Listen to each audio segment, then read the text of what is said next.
ایک اہم اپڈیٹ بھی آپ سے شیئر کرتے ہیں۔ Director general I S P R کا چائنا میڈیا گروپ کو خصوصی انٹرویو۔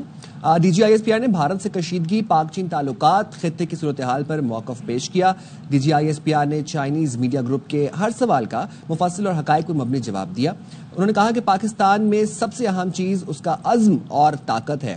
D G I S P R نے مزید یہ بھی کہا کہ ہم اللہ کے بعد سب سے زیادہ اپنے آپ پر انحصار کرتے ہیں۔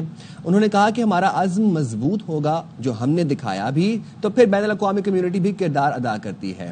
ترجمان پاک فوج نے بتایا کہ دنیا کے جتنے بھی ممالک ہیں سب کو اس وقت بڑے چیلنجز کا سامنا ہے، اور D G I S P R نے مزید یہ بھی کہا کہ جو بڑے ممالک ہیں ان کا ویژن بھی بڑا ہے، لوگ انسانیت کی ترقی کی جانب دیکھ رہے ہیں، اور دنیا کو موسمیاتی تبدیلی اور بڑھتی آبادی کے مسائل بھی اس وقت درپیش ہیں۔ بہت سارے مسائل سے دنیا نبرد آزما ہے، اور کیا اس میں ایک ملک دوسرے ملک پر بلا جواز جھوٹے بیانیے بغیر ثبوت کے چڑھ دوڑے، تو یہ کوئی جائز بات ہے؟ بالکل، اور ساتھ ہی D G I S P R نے کہا کہ ساری صورتحال میں ہم تو امن کی بات کرتے ہیں، لیکن اگر بھارت پھر مس ایڈوینچر کرے گا تو ہم بھرپور جواب دیں گے۔ سنتے ہیں انہوں نے کیا کہا۔ پاکستان اور بھارت کی حالیہ کشیدگی، جسے بظاہر پہلگام واقعے سے نفی کیا جاتا ہے، آپ کی نظر میں یہ کشیدگی اگر مستقبل میں بڑھتی ہے یا تصادم کی صورت اختیار کرتی ہے تو کیا ہوگا، اور عالمی برادری سے آپ مزید کیا توقعات رکھتے ہیں؟ سب سے اہم چیز ہے نا اس میں، وہ پاکستان کا ریزالو ہے اور پاکستان کی اپنی طاقت ہے۔ ہم سب سے پہلے اللہ کے بعد اپنے پر ریلائے کرتے ہیں۔ جب ہمارا ریزالو ہوگا، ہم میں طاقت ہوگی، ہمارا عزم مضبوط ہوگا جو ہم نے دکھایا، تو جو انٹرنیشنل کمیونٹی ہے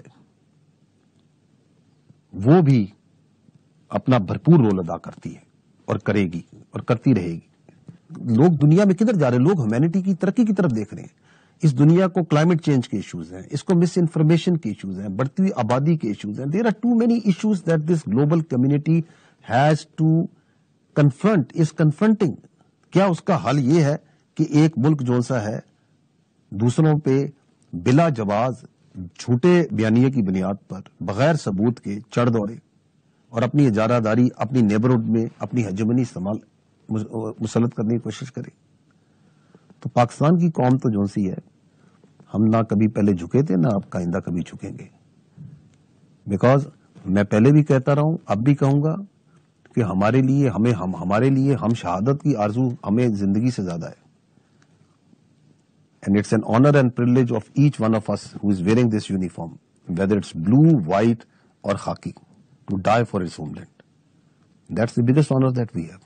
جن سے فرمائیے گا، کیونکہ پاکستان اور چین یہاں پہ امن چاہتے ہیں، خطے میں سی پیک، بی آر آئی، سرمایہ کاری بڑھانا چاہ رہے ہیں، کیا کہیے گا کہ امن و سلامتی اور تجارتی سرگرمیوں کے بڑھاوے کے حوالے سے چین اور پاکستان کی جو حکمت عملی ہے وہ کس حد تک یکساں ہے؟ Pakistan, China and any responsible state in the world, they have their first obligation is towards their people, and the prosperity and well-being of the people of the states come from peace and stability.